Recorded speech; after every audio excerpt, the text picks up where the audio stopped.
seemed chasing to us with Gary Rugby. I'm glad you said chasing, Michael. I'm glad you said chasing. Yeah. And it's a similar day like today. It was so warm. He wasn't able to keep up with the pace. All right, gentlemen, thank you very much indeed for that. So let's hand over to our commentary team for this game then. Marty Morrissey is in the commentary box. And so too, we say good afternoon today to Micheál O'Shea. Guramahagat, agus an dá idir na maithir báirgitsa na uain bhealach an amánaíochta an ghaileh agus tabradárna dheachant le chéile I gréibh chomórtas den gaharú báta agus fiche.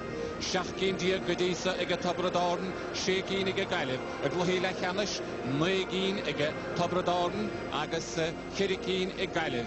Agus seachúin inis farin na ghailí agus Farin na Galway agus éadamo a lár na páidce heb na láimh idise Shahiad agus Ger Mehan Eresh mar lán cholaí agus an cnéidech meas na nunadaithe Istig a lár slí sa lína le chól John Lee, Michael Donnellan anna haígan mert lá páidce Damien Kelly go háirithe agus Cian Burkley hánach leis agus tusathe anna bhacha go nail Callan na bhí lár páidce an irig Angus Callan na bhí mar lánta sachan irig agus Declan Garvey na hatslatan is téise bheith irig Líhán.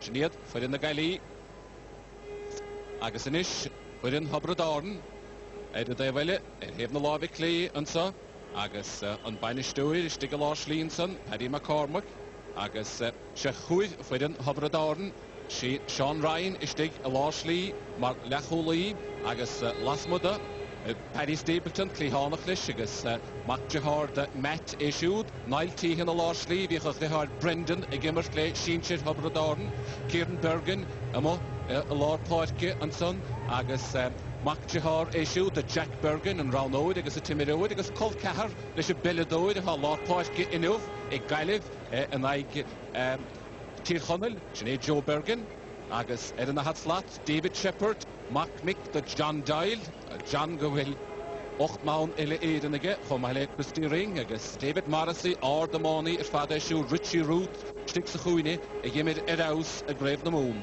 agus Sinead farin Habradárn agus an Moltóid a lár páidce ansa sinné Eamon Morris ó sort cholam kill im dimmer sé pell agus dimmer sé amánaíoch le Finians agus an éanach limansa tá Marty Morrissey.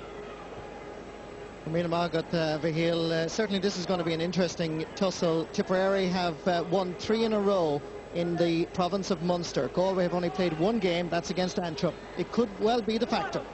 Agus tús curre leis an immertitsa an slittar Dalavh agus pachta gadasatsa ag David Shepherd a bólasteach agus anna hansa bhaith sé cól. Níl anna haváil dianta go bhhaid a cól istigad san a hadnáis pachta ag an lántasach an san i ritheisteach agus sinné Shane O'Brien. Shane O'Brien and lántasach. Well, this is a brilliant start by Tipperary. Shane O'Brien came on as a sub against Cork in the Munster minor hurling final. He did so well that he had to be included. He came on, wonderful save by Aidan Ryan, in on the rebound, finishing. Brilliant start. And what I was saying just a moment ago, Micheál, about Tipperary having that extra match experience, coming in with 3 games. Martin Esther den Gailibh agus búltige Joe taobh na láimh idis agus so I traba istig dara igen ach glanta amachige an so win vela a barca chrócaig agus an slittar titithe an talún pachta gan bhadlár páidce Damien Kelly buntada agus seohé David Shepherd a bhóla trasna an so go dtí dara hickey go hard agus cólín ag dara hickey the Habradárn. Signs are ominous, certainly, for Galway in the early stages. Their full-back line seems to be in big trouble here. David Shepherd combining with Dara Hickey, and the Borris-Ileigh man scored with a fine point. Aidan Ryan, chunéisio a bhólamach, chuir sé go dtí pláiste leanáin, agus anna Ed cura an tunige, Niall Tíhan a cosint ach imiheamach haris a déobh líne agus the puck slasa the Habradárn. Conor Hayes, a bhí gimmert istig sa chuine, heb na láimh clé, gréibh ganis na mún agus take machad Líhán, dimmer sé anna bhaith an láud agus se chuine an na countsa a thógant. Búilte go deasige, an aig na gaíthe, ach búilte amachige Teiglan Ann, Macla Sylvie, amachanish go dtí Roderick White, Martin Esther a taracaire, Declan Garvey. Declan am achterstach. Calais diente Declan agus puck sair agus Deshigan Nailiv an hit score a Reimshoe.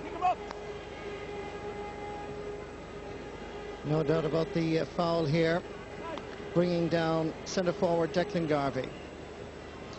Niall Healy, Jihard Fergal Healy, captain of forwardne, agus Shansige an hit score all. It's you blian er by Niall, again Niall, Wiltig and Niall, agus an hit feinte the Niall.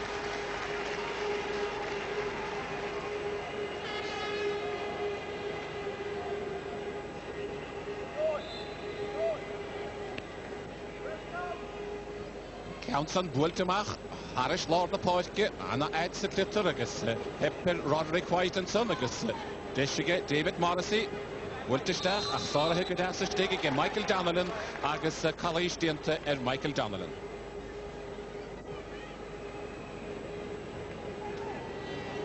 An cool boyde, Eden Ryan Tachtamach, Vishisha, Ed Losh de Lanoin, and then Shane O'Brien, and Lontasachig Tobradon, agus.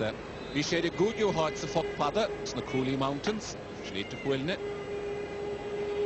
Shahegas, Tana Willige, Anna Hell, Anna Ad, Dacha Joe the Carnoige, Wilte Amachatsa, Udvedragastahad, Kieran Bergen, Derek Tobradorn, the Hutter and Unsea, I guess the Derek Count Hall, Richie Root, Sarah and Sons to Funi, I get Tiglin Ann, Mihawig. Wultistach, he begins through, Stig, Eden Gould Boyde, Eden Ryan, Machajo, Lord the Poitke, Koruk, get it all. Heiglin Ann, Emma Hibwig, Gestistige, Tobradorn, and Werner Eviatu, Darahiki, gets print to Elle, Egget Darahiki, a Harakam.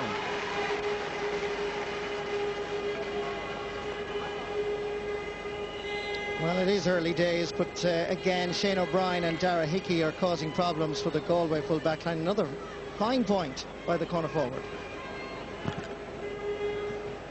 Dara Hickey on Moherlehan. Eden Ryan, Lastig den Line, Koegweder gestahad, agus Bachta Zeuge Kian Borg, Magda Frank, Stachsa Chuinig, die Donald Riley, agus Shoher Niall Healy. With until score Gadisa the Nile, Kuradavili. Niall Callanan, on Goine, Ille Anna here, Agus Anna Faint again, Niall Callanan.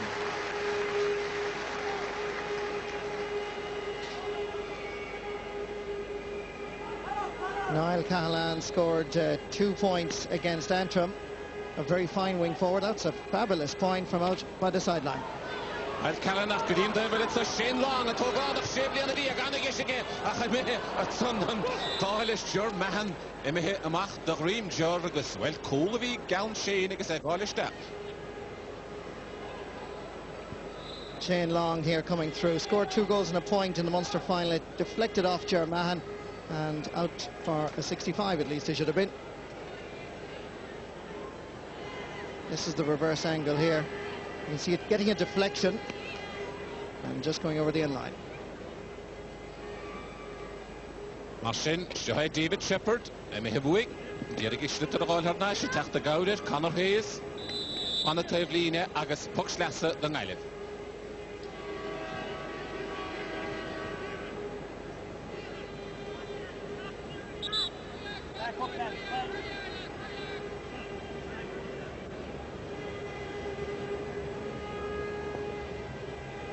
To get Roderick White, he gave English accounts on the Gardu.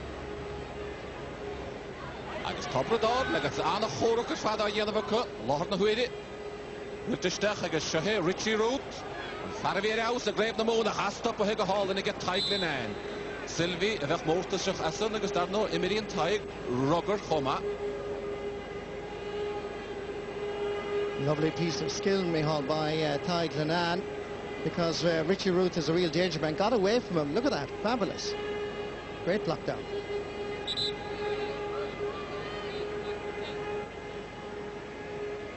Marcin, Puxlasse, the Hobradorn.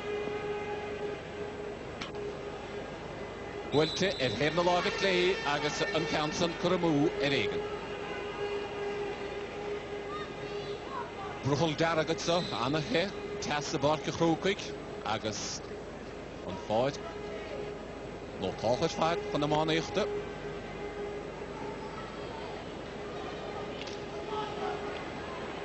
Anna chosanta dhéanamh ag Tabhradáin, Richie McGrath, steach sa chúine, ach bhfuilteach. Aracedi, Cian Bork, agus puck sair den Ireland. Galway will be hoping to bring in a lot more ball into that full forward line. It's a full forward line that scored 5 goals and 10 points against Antrim. There were certain doubts about the Tipperary full back line. As a result, Brendan O'Sullivan got his place for this All-Ireland semi-final at cornerback. Marsin, Desh again Ireland, and Bjarna Alidu. Niall Healy, Wilte, heb na láimh dishin, agus a dhéis curamú ag an Niall.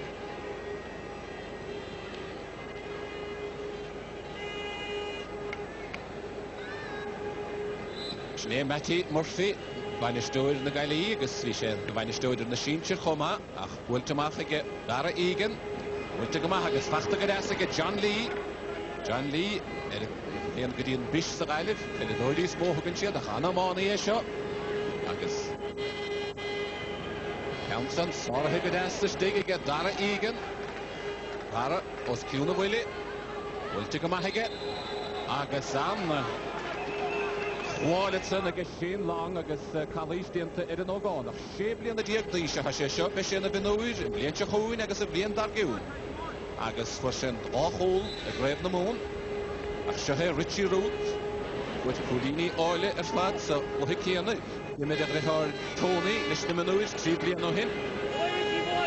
Bhfuiltige, na láimh disise á fach an báltasa. Agus so chun an áil ahir Richie Root.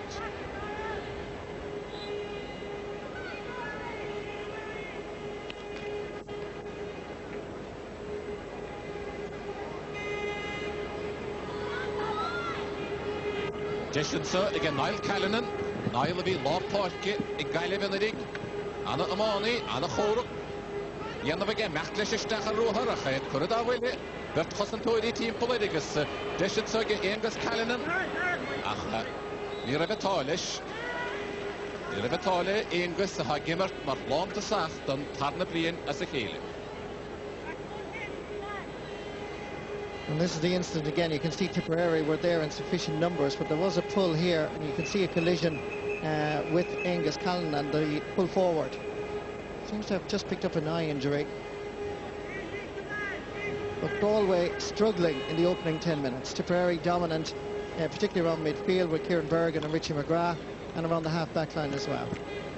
Angus Callan at an cór lai seachar bhí sé na chaptaín an Peledóidí na Galway ninis, nó go gimmart an ninis sé, agus ní raibh atáileocha an ag chorcaí seo chaptaín na Peledóidí agus mar lánta sach mar a bhísrád an tarna bliana sa chéile.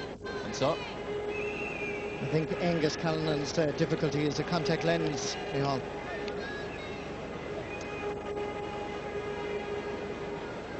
This is the closer-up view, and you can see there is a collision just coming here on Angus Callanan, and the ball just going wide.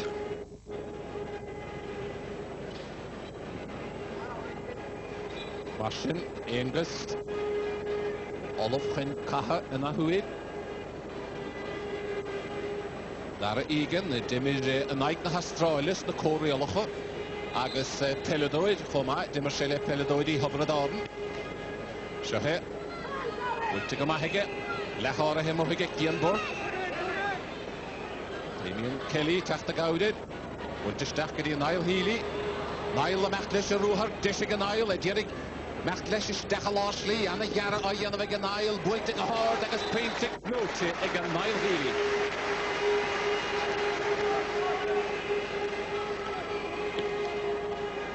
Well, he's part of that formidable full forward line of Derek Riley, Angus Callanan. Niall Healy showed great pace here, used the short grip so he couldn't be hooked, and sent it over the bar. Martin Esther, Corridavile, agus Shachud Tabradorn, agus Kieran Bergen. Wiltig a shoe, the Joe. Emil the Carnoige. Agus Tiglin Ann, Savannah Boyle.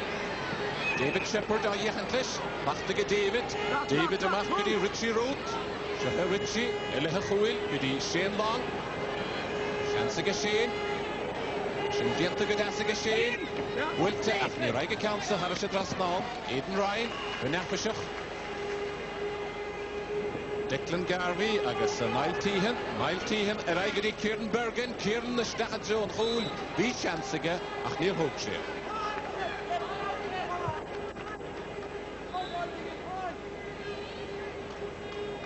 Kieran Bergen, Col Cahar, the Joe Bergen, Hallon Parkin, Ovega, Guslana Varagan, agus Mac Jahar, Homa, in a round over, Leniki English, Jack, agus the Vika Gimmert, Homa.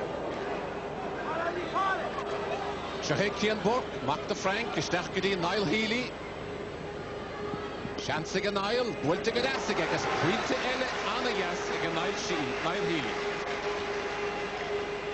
Well, Niall Healy is obviously the thorn in the Tipperary defence at the moment, and Tipperary are going to have to change. This is the point I mentioned earlier about a possible weakness in the full back line, and certainly with a player of Niall Healy's calibre and quality, they're going to have to be watching him. Well, Tanta Harudi and Tuku Paddy Stapleton, Dirich Taka Anon, agus Brendan O'Sullivan, Shohekian Long, Machlish Shane Long, Machtestach, Shane Corridavile, agus Tiglin Ann, Anna Juana Diantagatai. Neely Council, Corrivarasige, Bachta Gadasson, Paddy Stapleton, Cal Moore Father, Achroada. Agus tá Niall Healy, Gus to hit. Papa Cordlaish, Chorad Niall, Tashed Dalov, Niall Healy. As you mentioned, Micheál, Paddy Stapleton has been moved from left corner to right corner back to keep an eye now on Niall Healy, who picked up a hand injury in that last sequence of play.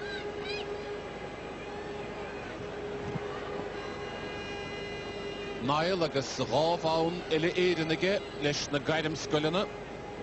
Captain of Ford na Choma agus Screenlam sa bblion rágéil agus a héan, haine sé de barcatsa a naig Hobradáran sa chluhile cheannis. Sehan tríú blion a banéalaige.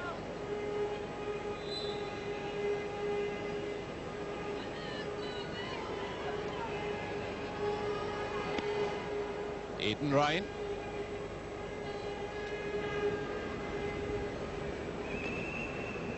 Hobradáran, Déanam go Mahalad Parkach Shahe Damien Kelly, Count Moore Fada, Stachat Joan Chouine, ach ni Revetá le Damien. Hannig Damien a Park Gynedig, Marana Dí, Nike Kiel Chwenig, agus a Nike Chorcaí. Anna Immers da Hianna Vega Shane Long, amach Gudi Richie McGrath, Stachat Joan a Carno Ige, agus Anna Faintiga Richie McGrath.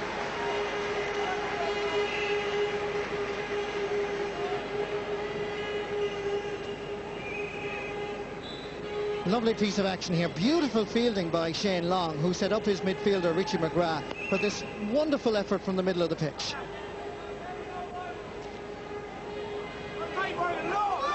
Kieran Bergen, the Hobradáran. Wiltis Gadasige, Ishtachgedi Richie Root.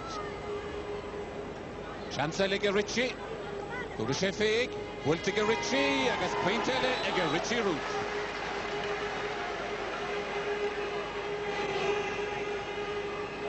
Tipperary's dominance in this game now finally reflected on the scoreboard, with Richie Root getting his first point. Perlis Sarsfield's man, wonderful hurler. Tríú blion ige seo chomá nó trí blion ó hin bicirte go mará bhíoh Jahar Tony gimmert. Nó le lethe chúil Brendan Hanley. Achtaige Brendan ach Corridavile ige Niall Healy. Brendan agus Ruhistach, David Ruhistach anta. Declan Garvey an a chaváil dianta stigit sa Gatara Egan. Achtaige das ige Bergen. Kieran Bergen, ach Shahe David Kennedy. David, be sé ógaróhin a réiste blian se chuin. Wiltige das ige The Angus Callanan, sure Angus a mathlishistach. Angus Callanan a hutlish. On vartiet Angus at son. Well, every time the ball comes into the Galway full forward line, you can see Tipperary have problems. Great save here by Dara Egan, but certainly Tipperary, that is their weakness.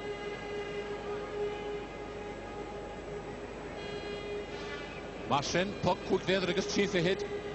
Niall Callanan, a hookage counter.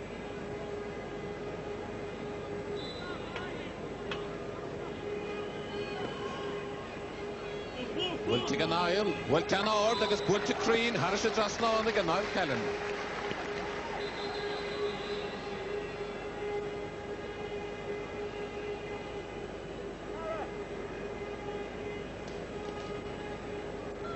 Marsin, Dara Egan, Cahashen Counter, Hogan to reached. Will Shenkan Derek, Offley Roy Hinnesach, near the Moltor Sostelish.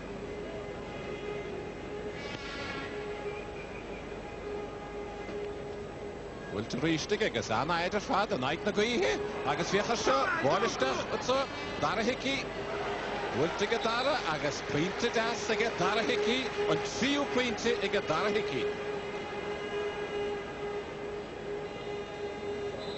Well, if Tipperary have a full backline problem, so too have Galway with Richie Ruth, Shane O'Brien, and now Dara Hickey with his 3rd point of the match.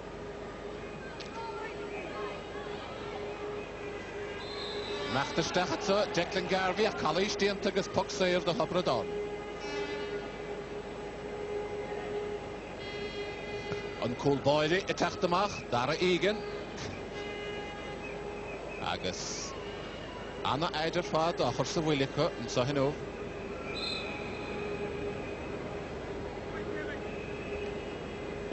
And Ike the Green. Stachat Joe the Carnoige. Nordelo, Fachta Gadasiga, David Kennedy. David Etachtamach, Abola, the son Gadi Kianborg. Shahek Kian, Machtlisha Ruher. Will to get Kian, Stachadi, Angus Callanan. Tepper Angus, Smachta Oiler, Hasha Spachtanishiga, Agus Angus, Garalishistach. Anna Amani, Angus. Will to Gadasiga, and so Gadi Niall Callanan. Ach Sara Higadas, it's I get Connor Hayes. Agus Anna Lana, I get Connor. David Kennedy, Cork Dungaile. Kieran Bergen, the Hopradorden. Bachta Gadas Stig, Lashley. Again, Damien Kelly, Schlauna Hibuig, Gashachun Shane Long. Anna Amani, Anna Skilul, Bultiga Hord, Agus Anna Fuintiga Shane Long.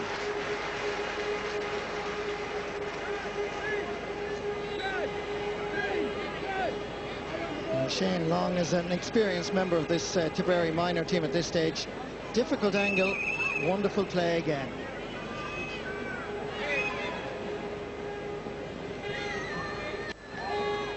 Aidan Ryan. Jansen Bulta Hofada, Fachtige Michael Donnellan. Sorahe, Ega Niall Tehan. Stachgudi Dara Hickey.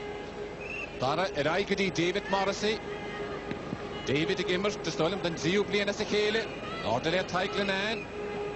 Stachalosh Lee, Tsugudi, John Lee, Agus Puxair the Nilef.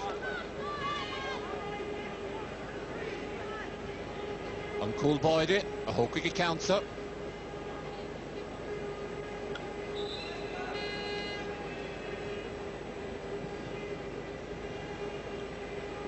Aidan Ryan, Diana Sheeracht, and Jarno, Geheim Shoe, that they will on board.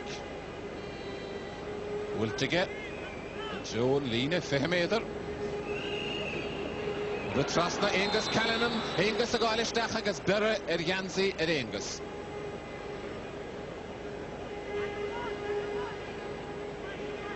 And you can see why Angus Callanan caused problems for Antrim as well. He scored 3 goals and 4 points from the full forward position, posing problems for Tipperary as well. Niall Healy, 3 flin to Gadisa, Deshiget and Caharu Cown, a Rhyme Shoe in Ish.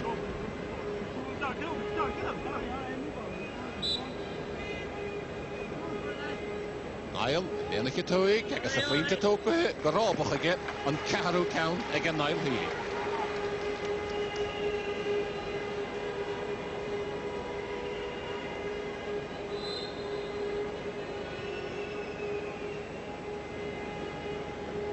Paddy McCormickson, Bannistuid, Hobra Darden, agus a Kaintle, Vincent McKenna, James E. Ivers, agus Paddy Ryan. Niver til Annon til Raig. Bachta a Lord Poitke, and so, ag Cian Burke. Rutrasna, Brendan O'Sullivan. Ultimach aige, agus Anna Vertich, diant aige Declan Garvey, ach nir Ginshen Vert. Niall Tehan. Ach ydy Matthew Council, ydy'r yn Multowys, ydy Paddy McCormick, agus sásta go maith ydy'r ordathe anisiúntige, Siméide Haifisci Higgadísige, Jafé Cian Burke, Mac Frank. Últige, Godessa Láshlí, go dtí Niall Healy, Niall Amachlis agus an cúigiú peinte ag an Niall Healy, cúcín Godessa. Well, Crowell's Niall Healy is really showing his skills here in Croke Park. Again, beautiful stick work here. Balance is perfect. Used it on the left and scored his 5th point of this All-Ireland semi-final. Well, an tarna huid atá Eamon Morris mi hásta leis a bocamach. An tarna huid a há nimmert gléite ireisige agus caithig dara ígan an council na hógan to ríist.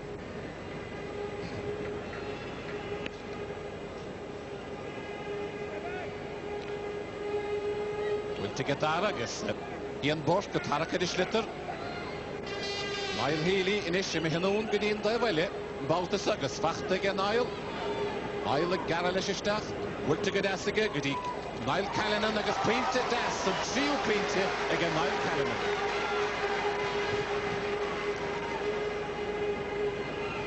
Galway's emergence into this game stems from Cian Burke and Damien Kelly, and particularly from the scoring ability of Niall Callanan. That's his 3rd point.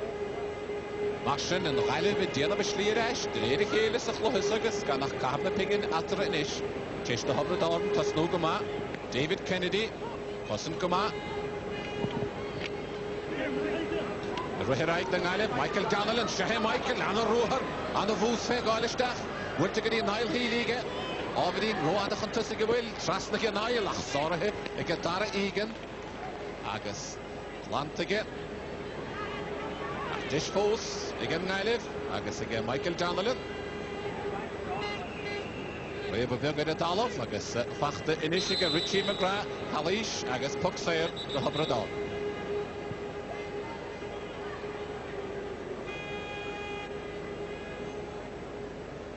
Niall Tehan a hóca go council í hechan cúlbáide dara ígan dara gimir in aig na Hastráile agus I gimir leis na Peladóirí le Peladóirí an chunta a chumá.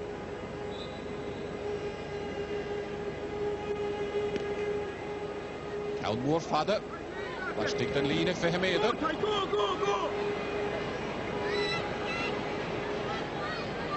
Anna Vertlief diant ag Shane Long. Shane Long an tógánach. Wilt ag siúd Stefan Láshlí go dtí Shane O'Brien. Chance ag Shane. Ach talís dianta Shane ag John Lee.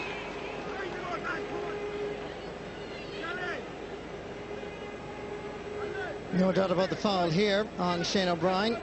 John Lee bringing down the full forward. Richie Root, point of on Godisa. Shahe Richie. Wilt ag point idir dó ag Richie Root.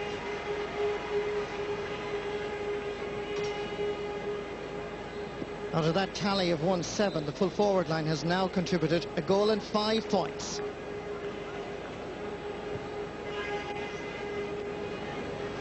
Ganatra a háfuinte.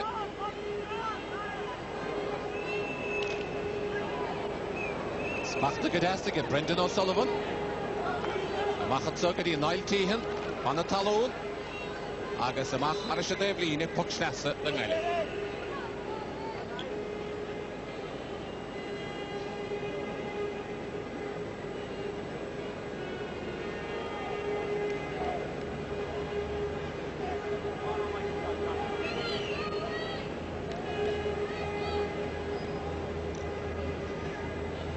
agus Taiglin Ann, Mac Sylvie, a hoping accounts agus Tishele again Eilif. Council Kuramach again Vadlot Pod kick Kieran Bergen. Martin Big Horn Omid Brishigan.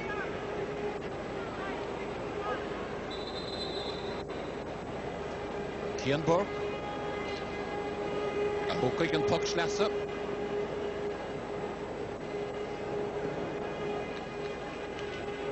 Now Garrett Wiltigigus, Sarah Higgett Connor Hayes. Macharish agus le Tabra Darden and Council. Ashin, Brendan Hanley, hoping Council. Brendan Hanley agus Dimid Rehard Evan. Leishan Widden Febly and agus Fihe and I Hotwee. Club Latin Colin, Club Nicky English that no. Shahe Koruk, David Shepherd. Tachtamach, David Kennedy. David Anna Talon. But that way, agus Anna Hula, what's done? Again, Fatna Gali, Anna Hussint. Roderick White is done, Mustachanit, good Angus Callanan, Chancega Angus, the Gumpo, Wallet Titter, good Garrett, Druckown, Lahore, Paddy Stapleton. Agus Fachtanish, Brendan Hanley, Halish Brendan, Agus Ian Fatna Gali. Well, you'd have to give due credit to Galway here with defensively, they're playing a lot better. They're really getting stuck in. They're now beginning to believe in themselves. There was a great shoulder there a minute ago by Roderick White, the number 5 from Tommy Larkin's club. And you'd have to say Galway have now settled and they're beginning to believe in themselves. Shahe Dara Egan and Vaisha Pointe. Dara will take it. It's you. Will take a haul and look at Pointe again. Moidoid. Shahe Dara Egan. Rodasana the Sunta.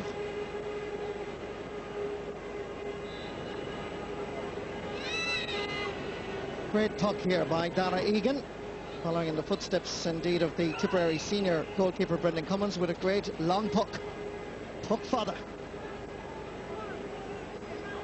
Shagadain agus Fichtnische Shahid and Riley Cosent, Roderick White and Farah Gomaway go here. Tachta Gaudet, Michael Donnellan. Will take a shin, Goody, Niall Callanan. Will to Stachig Niall. Ritrasna Angus Callanan. Ille Anna Year, Anna Fainter for Angus Callanan. Certainly one of the scores of the first half, and you can see that self-belief now beginning to grow in this Galway team. And best evidence of this is from their full forward Angus Callanan. This is a great point out over in front of the Cusack stand. Aiglinan, Shaher Taig, Achtamach, Multigadasige, John Lee, we have Damien Kelly, Stackedy Niall Healy, Anach Wall, Achitcher Dalov, and me Eilish, this Paddy Stapleton, Ostop, Upahigamahaga Paddy. Shahe David Shepherd, John Dial, has seen the shot. David Shepherd, the Stachad Joe, the Carno, he gets Shane Long, and the other Shane, back in thing. They get Ger Mahan, Ger Eresh, Chase O'Broyd, and they get Bergen. I guess the Neha and Council, and they hit a move.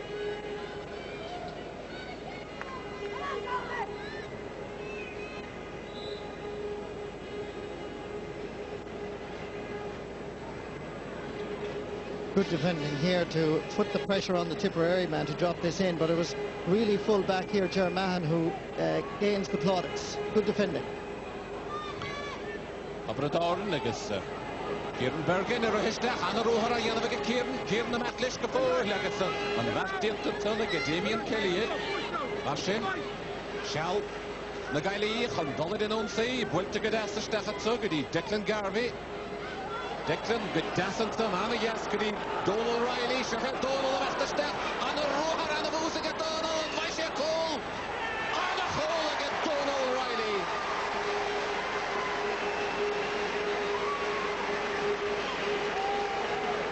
Well, the confidence that was growing is now certainly reflected on the scoreboard. And once again, it's the Galway full forward line that's causing the problems. What a run. What beautiful skill here. Great stick work. Possibly took a few more steps than legal, but what a finish as well. And that, from here, this particular angle, you can see the skill of Riley, despite the best efforts of Dara Egan. And that brings us to half-time here in Croke Park. And certainly Galway have blossomed in the final 15 minutes, and despite the early supremacy by Tipperary, they lead actually at half-time. Galway won 9, Tipperary won 8. We'll be getting analysis from Gerald Nan and Tomas Mulcahy. Do stay with us as we take the... They've been doing in that first half period. Thanks, Tom. Almost ready to go then for the second half. Galway shading it by a point. Let's go back again to Marty Morrissey and Micheál O'Shea. Agus yn ffynt y fo'n hatra a ffemar y fifr y rá, agus cwyd yn slw ffos yr y boed, agus yn moltoed y chneft, gyfoc y siad sŵd yn ffoed, gym Meti Murphy yr y hys yn syglu hon o'ch lym, agus yn son cwyd for tŵs lish, ffynt y fo'n far y sport tŵs gwr lish yn immerst, agus dyn i mwyn y boed ffos, eistach gyma, agus Hybryd Orden, y director snw gyma, hemar uned yr hana, dar y hici, wynt y stech gyda esig, y ryd trasnod yng Ngaelif, Ger Mahan, agus o iechyn clish, David Morrissey, bachtig y Ger Mahan. Ger, fan y teif lini. Agus, cael ei stielta, hog seir. Yng Ngaelif. Niall Healy. Lenson e. Cael ei agus Niall Healy. Gwgyn dy ffeint is y chiad le, ond waisian chiad llawn, so tarna le. Hen Niall, Wyntige, Stachad Joan Chw, llawn ffada agos an ar ffeinte ag yn Niall Healy.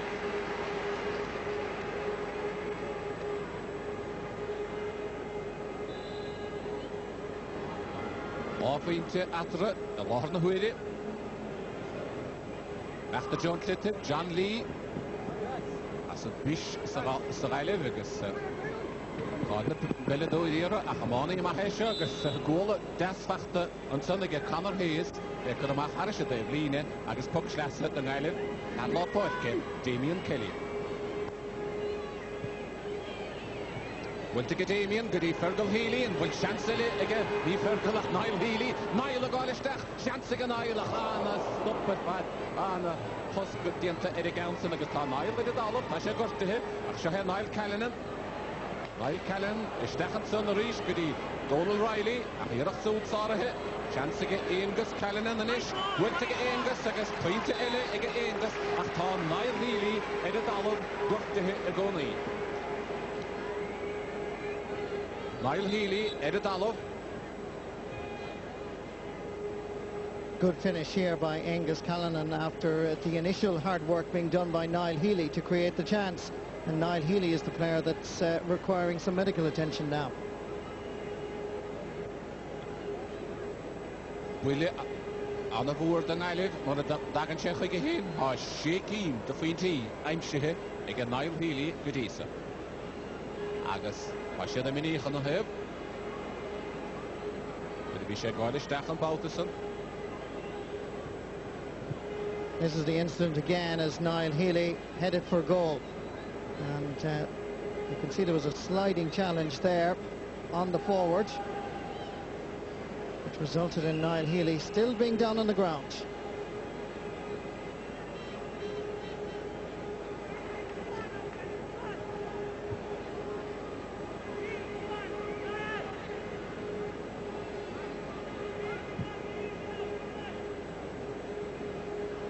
Well, if he had to depart the scene, Micheál, he'd be a huge loss. Score of 6 points. This is another perspective here.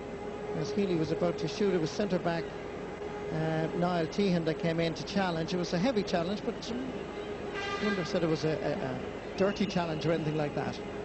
Ni don golefen lais again, Meti Murphy so agus Bastu Kadayan Shen Gahishe on the Hudson Park Gavelta Niall Irihan Hasaf Bader Gul Meti Kindlish Raunoidi Ha Team Polid and son Michael Fogarty agus Michael Haverty Achta Niall Edhiran Taka Hegen Bader Shirihan Hasaf agus a Logod Achadige Logod Corredige Machine a Catkalo Hasno and Ahuid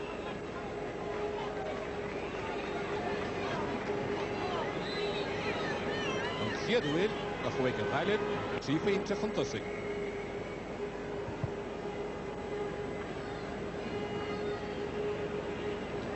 Siansige, David Shepherd. Calais agus Puxair, the Hobradorn. Marsin Deshika an Bhearna.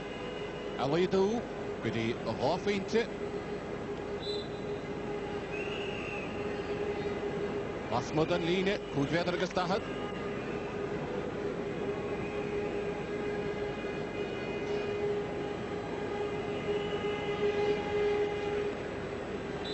Bwylte agus bwylte haris y dras naon an sy'n ag Richie Root an chiad ffeint ag Richie sa tarnala 3 cyn gydisa. Chach iawn atra agus moltowyr Eamon Morris agus emo agus iolcha y frwyge osgylter y fe ac y hych ag hyn.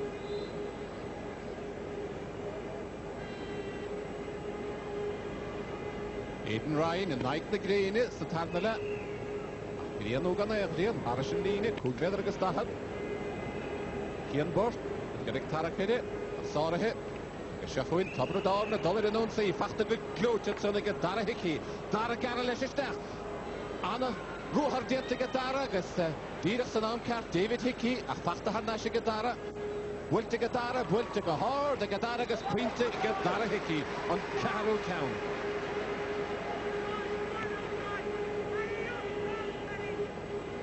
This is a great point by Dara Hickey. In the initial sequence, he was being very tightly marked by David Kennedy, and he won possession. He deserved to score this. Marsin, ma fi 3 gyn atro hynny, ni latrach cawn o foen. Gaf na ping hynny, sy'n efo latra. Siansig y Declan Garvey, gwael ystach, ach cwrdd a fwyli, ag y Sarahig y Brendan O'Sullivan. Ieracht Brendan Sarahig, ach fachtig yn ail tîhyn, clantig yn ail, gyda'n defel ag an boeth. Ach, y leaf na hymara gymach yn son. Lon chwli na gael i, Jor Mahan, wynta gydasig y Jor, gyda Donald Riley, ond farafwyd y sor chwl sy'n chydle. Ach syhe, Brendan Hanley, y tachtamach. Brendan Hanley gyffwyl, ond sdytter a hwg leisig e.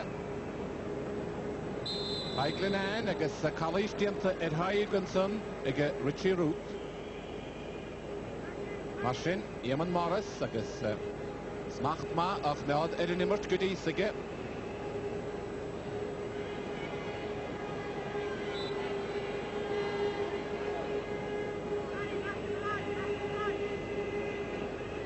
Aidan Ryan, agus, wel, for Dara Egan pwynte, ond faig Aidan Ryan pwynte, ond gwrt e'r rwad amach. Anna iarach diant ag drol y carnwygi. Nordilw edimod y carnwygi, agus fachtig y Conor Hayes, ni ach yn lon chwli, Sean Ryan. Sean Ryan, befrw, ach diant ag yma heg agus y cawnson ach gyda Brendan Hanley. Wyltig y Brendan, cawn o'r dan y ffôn gwrwcht yn defline, agus ymau hymach haris y defline. Marsin. Agus da David Morrissey y ffog yn y poetge, agus David Young y tachtar y poetge na o. David, cynne an ashtach, sy'n tiw blien ag David Morrissey ag immert leis na mynwyd, ach ta se a hogan tamach, agus David Young is dig yn y oed.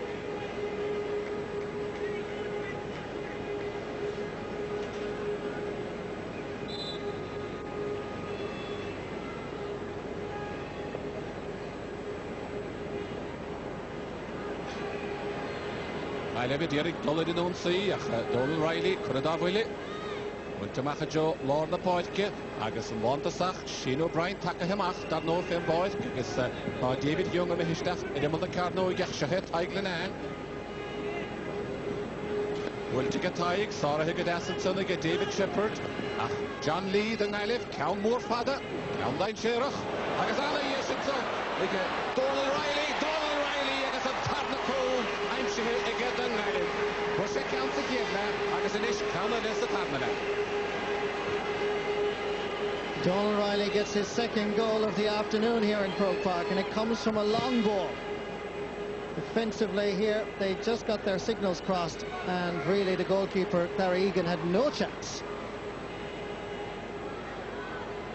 Hapa, sochar an hawrish I hwrt yng Nghaelif, fen drasa.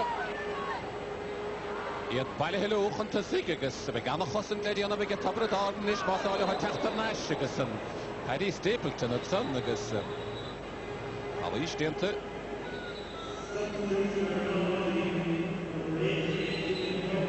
This ball coming down here to the goal scorer, Donald Riley. What a finish. Great goal. Kerl Wade in is takahe y borg dy Nghaelif agos Cian Borg imihe.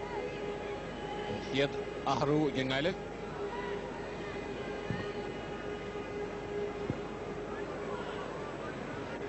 And a yellow card as well for Niall Callanan for that last challenge. And deservedly so, and perhaps just fortunate that it was just yellow. Marsin, Pogsair, Niall Tehan, Magda Brendan Tehan, vi har gimmert det Shinchir Habradorn, Stachat Joe the Carnoige. Lantamach, Gudas, and son, I get David Kennedy. Agus Shahe, Declan Garvey. Berto Habradornetson, Agus, well, Antalio Herdede, Bidi Kieran Bergen.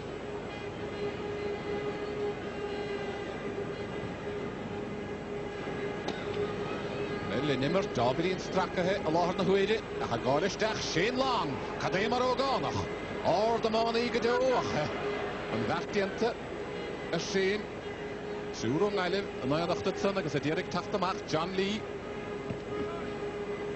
Will take a John, Goody, Damien Kelly. Hongracht an Devline, Agus a Macharish a Devline. Puckschlasse, the Hobrador, Nidir, Nakadianig and Moyer. Kahishesh da Hatre.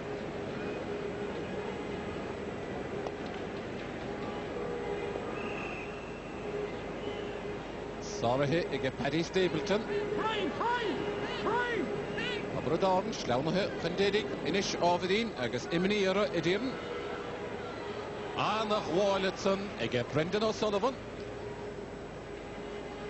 Abradorn, score a Tasdal Waha. Agus Puckschlasse, Abradorn, Agus you know, I think that's in Tulish.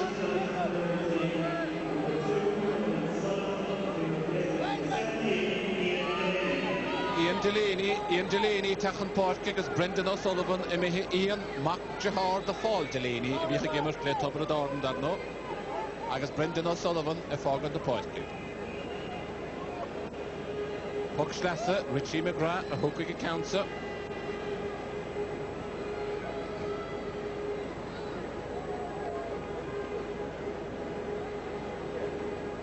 Agus Gortu follow, it's so. Gortu follow, Renera Emerudi, Habradorn, Nather Bay, Shane Long a Haon, Shane Long a Deern. Gortu follow.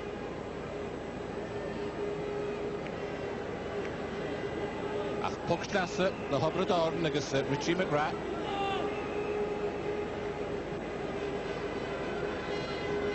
Paddy Ryan had tacht de sterke Shalodach.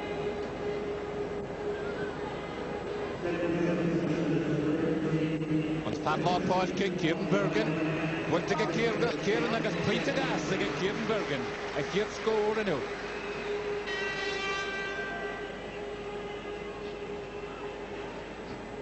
The forward play and indeed the scoring ability of both sets of forwards is most admirable today, and particularly this point, right out by the sideline, Kieran Bergen scoring his first point. Marsin I Latranish, a point of wine, because Tobradorn, the Chachterash, and Fadlor Poitke, Richie McGrath, Stachat John Huynach, and Vaptian to get Tiglin in.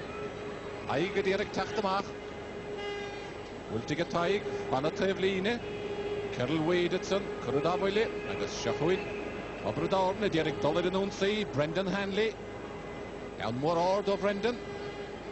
The Clapper, a Sarah Stiggy get Germahan, Shirkady Aiden Ryan. He will share over hey.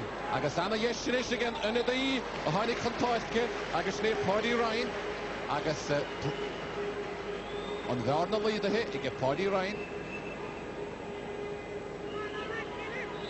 Goalkeeper Aidan Ryan had to come off his line, but his clearance was not a great one. It was well finished by Paddy Ryan. Marsin, a half-inch atra, a lot of the way, agus Tobrador, Cosm Goma, Eddie Stapleton. Achajo, Lord the Poitke.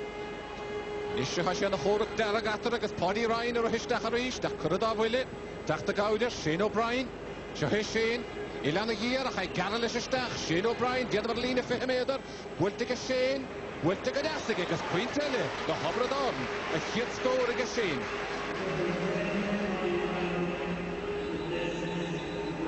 Tipperary are showing just why they've won the Munster Championship for the last 3 years. Shane O'Brien being moved out around midfield has certainly paid dividends, and he can go forward from there. Well taken score. Marsin, Paddy Ryan, a fog on the pod garish, the Shane Long, Takahista, a point to fact the Paddy, Belinda, a vet, and a boy.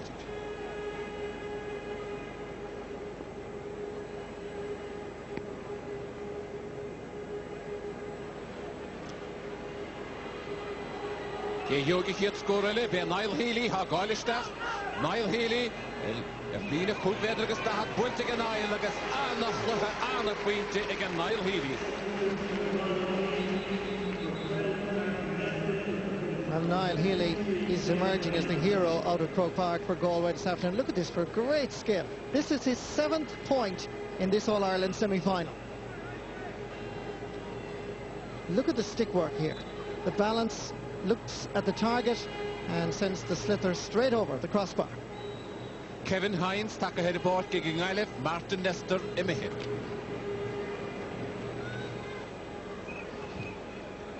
Marsin, Hobradorn, Derek Dullin and Unseed, Sahari, Shane O'Brien, agus David Shepherd, David Gurdinach and Halisher. Marsin, Deshiga Hobradorn. Well, Ingridach Pointe reached.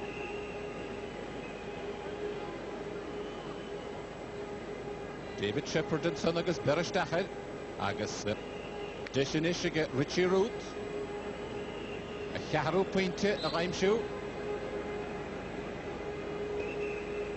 Wilte ag Richie agus Pointe Ivry Caher ag Richie Root.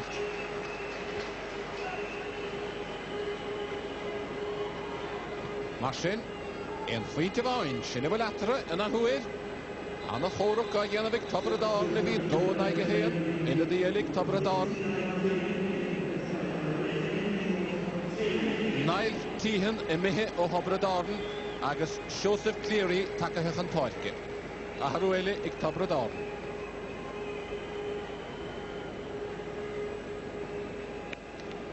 Niall Tehan, Emihe, agus Joseph Cleary, Ediboik. Marsin, a Cossington, Germahan, we hit trust the week, because they should get Richie Root, will take a Richie, because I said a Costco.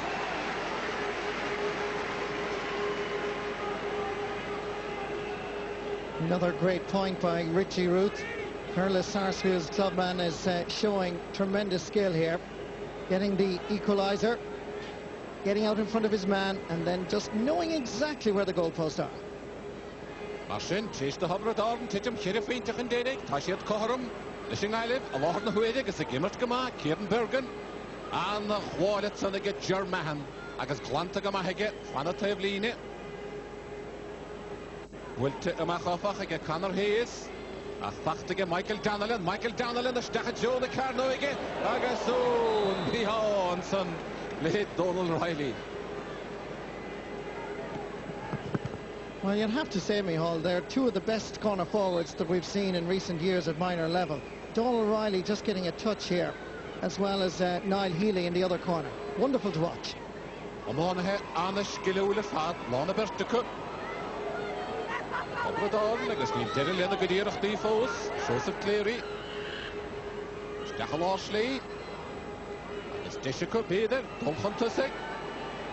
Will to get David Young with Jonah Carnoy, agus Cole again, Richie Root, agus on Lasser Savarach again. Well, down at the other end, Richie Root has been threatening this all afternoon, and this ball dropping in. You can see the goalkeeper, Aidan Ryan, hesitating here. Confusion between cornerback and defender, but you have to give plaudits to Richie Ruth, scoring a wonderful goal. Héna cúig ige Richie Ruth go dísa. Ghailebinish Shalsút chan dollad in onsaí. A chana chosan ta dhéanamh ige Paddy Stapleton churad a bhfuil afach. Paddy fós a córach agus Donald Riley. Bhfuilte go Donald ach seacharán an báutasa. Just see this goal again by Richie Ruth as the ball dropped in. Goalkeeper came off his line, then slightly hesitated. He is playing against the sun. And a lovely touch by Richie Ruth. Inis cén mi anach a hos a Ghaileb, héna na ige dó, rána go tíamtocht agus na gallach a dóidí, láhar na huidi. Siad na tobrúdig a hachan tusig, agus goi an a siolta, gáin isteach dóid, a blúas lasarach, ach churad a bhile, agus yn cawnsan imi himú.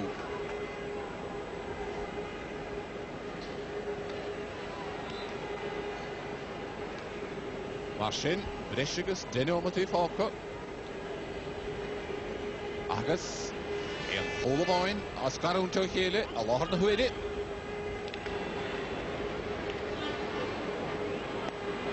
Nachtasteachadson, Angus Callanan agus, well, Puxair agus Barlish gus gaid Philish. Well, Angus Callanan is annoyed because there was no advantage given. The referee blowing the whistle and insisting that the free be taken.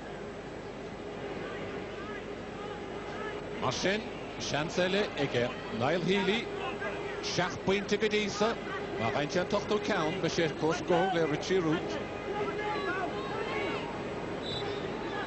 Niall Healy, Owen Rodegen in de count, Neil, door de chef en Pointe Niall Healy.